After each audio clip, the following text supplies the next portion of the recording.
the eternal chase of Selene and Endymion. The night stretched its silken veil across the heavens, the stars glittering like scattered jewels upon the fabric of darkness.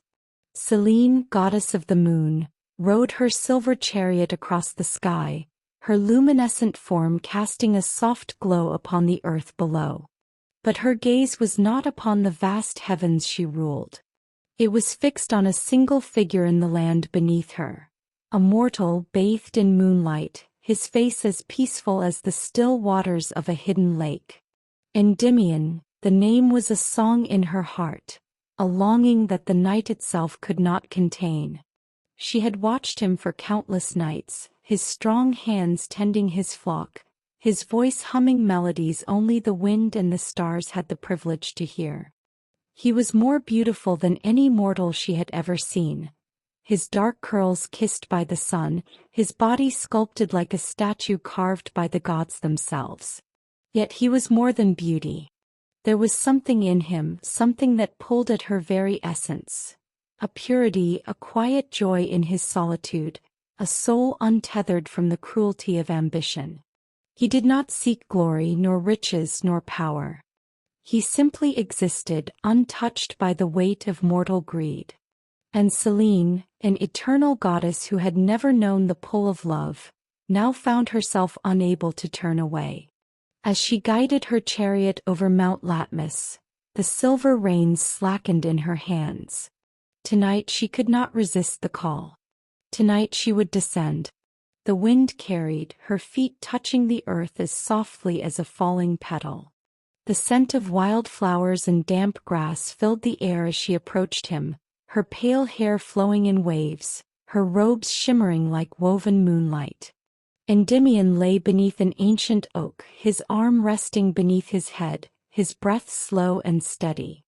The sheep around him stirred restlessly at her presence, sensing something divine, something not of their world. She knelt beside him, her heart pounding like a wild drum. For the first time in her endless existence she hesitated. Would he fear her? Would he curse the goddess who dared to love a mortal? With trembling fingers she reached out and traced the line of his jaw. His skin was warm, alive. She had touched many things in her celestial form, clouds, constellations, the waves of the sea, but nothing had ever felt so real. A sigh escaped Endymion's lips, and his eyes fluttered open. Selene gasped, but it was too late to retreat. His gaze met hers, deep, dark, endless.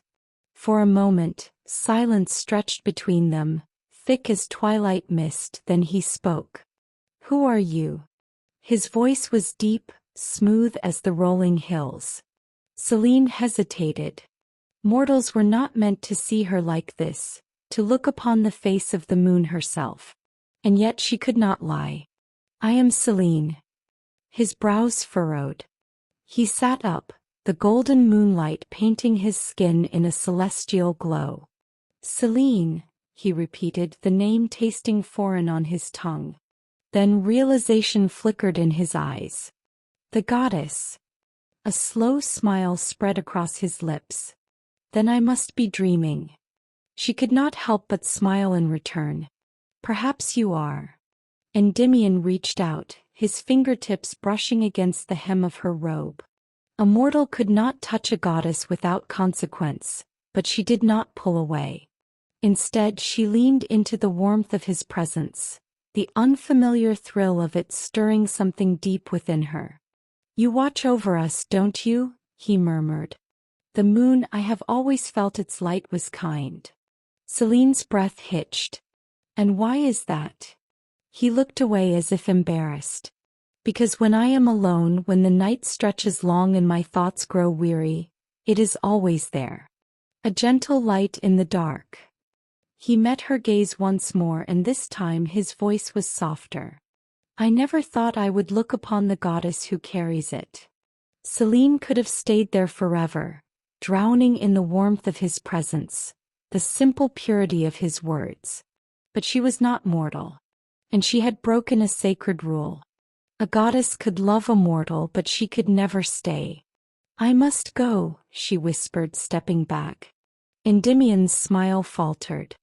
Will I see you again? Selene hesitated, then gave him the only truth she had. If you dream beneath my light, I will always be near.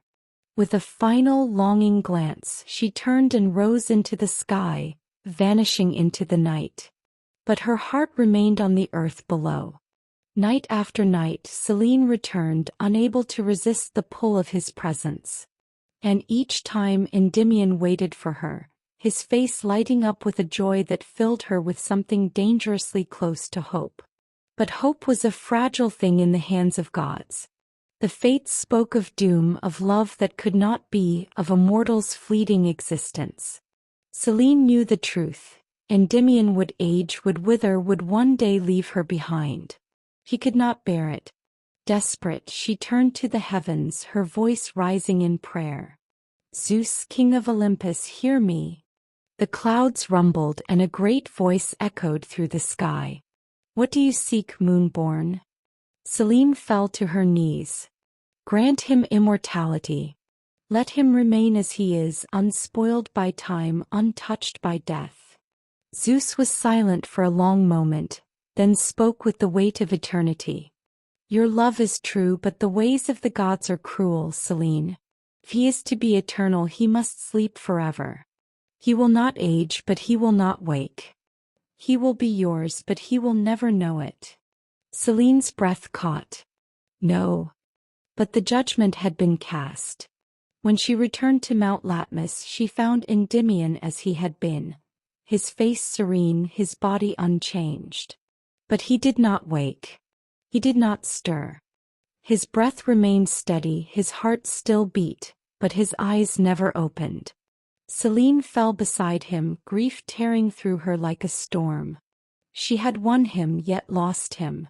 And so every night she descends. She whispers to him, strokes his sleeping face, presses her lips against his unknowing brow. She bore him 50 daughters, the moonlit children of their love, but still Endymion sleeps.